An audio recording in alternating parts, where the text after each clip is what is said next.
Scene 24 of King Lear, in my version, is Act 5, Scene 3, which is the final scene of the play. Very, very long scene, and one where, in one sense, all the loose ends are tied up, and in another sense, in the way that O'Toole states in his essay, there's a ton of loose ends that aren't tied up at all, and actually, seem to just be thrown in by Shakespeare for no particular reason other than to make it a really sort of messy and uncomfortable ending for us to watch.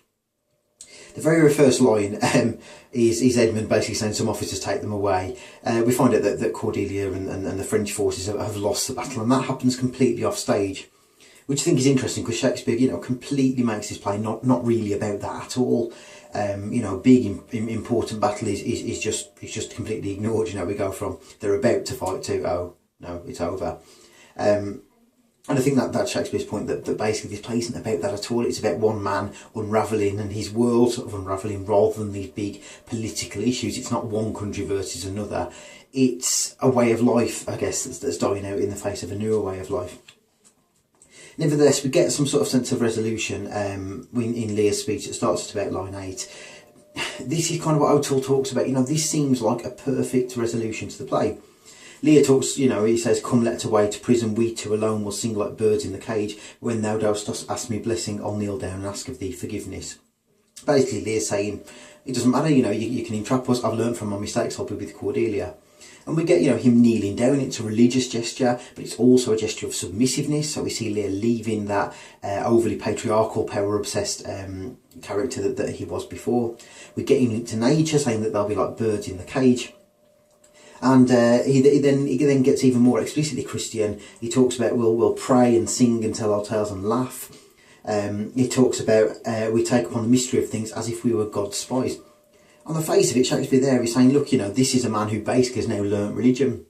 The Jacobean audience will be watching that going, okay, there's the evidence, Shakespeare isn't attacking kings and their divine rights. It's just that Lear needed to learn that. Lear was deeply flawed, but now he's kneeling. He's linked to religion through Cordelia, this holy figure. He's become this precursor of a Christian king, just like James. And that sets up a really neat resolution, doesn't it? Lear's learned from his mistakes. Everybody's happy. Of course, then Shakespeare completely undermines that a little bit later on. Edmund says about line 30, "Know thou this, that men are as the time is," and we get that sense that Edmund is adapting, and he sums up, this new way of life. And we get the feeling, though, that Lear seems to have coped with that. Lear has now understood the Machiavellian characters for what they are. He's seen Cordelia as this new, more religious, more domesticated female role, as a more positive one. He seems to have seen through it. We seem to get the answer here that, yeah, Edmund is representing a new way of life, but Lear's not fallen for that. And then we get that again, seeming to be made really neat and really clear. About line 58, Albany speaks to Edmund and says, "Sir, by your patience, I hold you but as subject to this war, not as a brother." We get that fracturing of the relationship there between Albany and basically all the other characters, Edmund, Goneril, Regan. Albany standing up, and again it seems to tie in with that message, doesn't it, that Albany and Cordelia and Edgar, in a moment, who represent the best of the new world, are able now to form their own identity that avoids the mistakes of the old world, but equally is against the Machiavellian nature of the new world. It goes on, Goneril says, line 65, "Not so hot." Go back to the opening where Goneril and Regan say, let's do something, and in the heat, in other words, we'll strike when the iron's hot. Now they're contradicting it, now they're arguing amongst each other. And their own bodies and their own lust for Edmund has been their undoing. So again, there's that sense that Edmund and Goneril and Regan, these corrupted characters, just like actually Lear and Gloucester, are undone by their own bodies, they're undone by their own lust. Again, it seems to be this very neat ending where the old patriarchs, Gloucester through his blindness, Lear through his madness, have seen the error of their ways. The Machiavellian characters are undone by their own bodies and their own desires.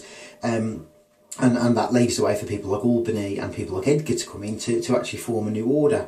But obviously it's not as neat as that. Albany says about line 78, he refers to Edmund as a half-blooded fellow. Again, it's focusing on that idea that if you want to follow a religious reading, Edmund, of course, he's not holy because he's the bastard child. He's he's not a child through marriage. Then when we see straight after that, about line 92, 93, Regan saying, "Sick, oh sick," and Goneril, "If not, I'll never trust poison." Again, these Machiavellian characters are undone by their bodies. Edmund is half-blooded. Goneril and Regan are sick, their bodies are literally turning against them. And of course, Goneril has actually poisoned Regan as well. you know, in terms of what Rutter says, you know, these women are turning into monsters and their own bodies are going against them.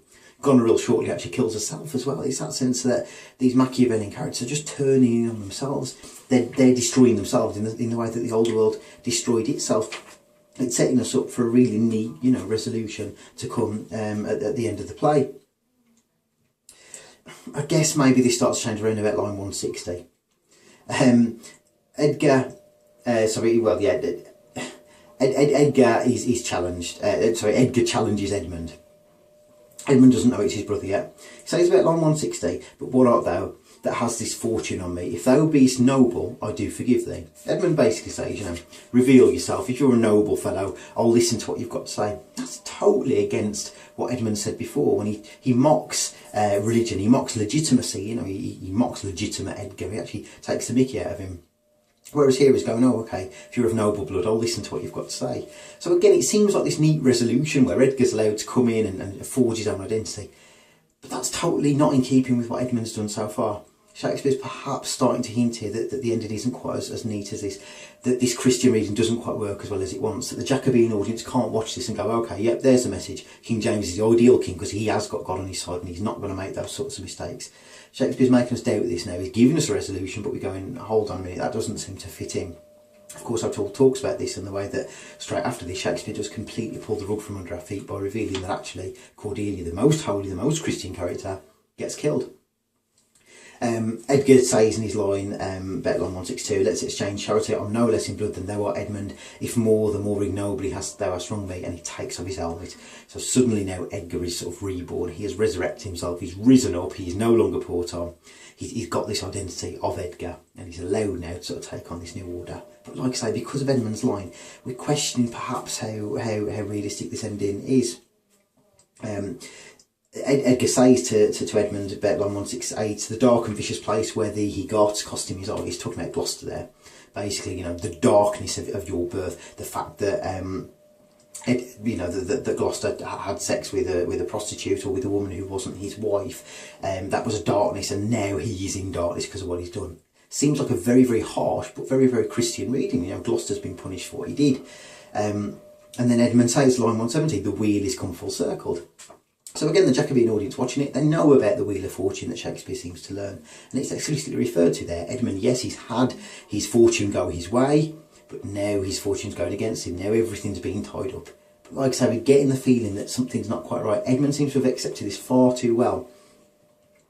Edgar says line 195 about Gloucester's death now. He says, alack too weak the conflict to support, twixt two extremes of passion, joy and grief, burst smilingly. Basically Gloucester's died, but he's sort of died of a broken heart. It feels sort of quite natural. Basically he's just been pulled apart, you know.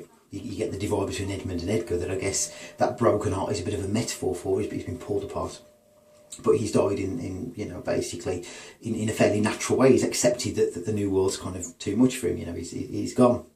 And then Albany adds to this, bet line 199, if there be more woeful, hold it in, for I am almost ready to dissolve hearing of this. Basically Albany says, you know, I'm going to burst into tears if I hear more. Again, he's reconciling the male and female roles, isn't he? You know, he's talking quite openly about bursting into tears. Very feminine trait. Cordelia actually has been talked about, you know, having washed eyes, her tears were washing her eyes. Again, Shakespeare's reconciling that, isn't he? Not only is it these characters, Edgar and Albany, the ones who can cope with the new world but take the loyalty of their old. Albany's a character who seems able to unite the male and female roles. Again, we seem to be given an answer here. Shakespeare seems to be going, you know, this is how things are made better. The male and female come together. You get rid of the misogyny, but you also get rid of this calculating evil side of Goneril and Regan. You get rid of the blind loyalty to the old world, but equally you get rid of the nasty Machiavellian side of the new world. That's the answer. But of course, it's all feeling a little bit too neat for me. The fact that Edmund said that, oh, well, you know, I'll forgive you if you're of noble blood, suggests that something is going to almost go wrong. Shakespeare seems to be deliberately setting us up for a fall here that O'Toole talks about. And I think that is what makes the second half of the scene, although unexpected in some ways, something that Shakespeare has very deliberately set up, which I'll talk about in the next video.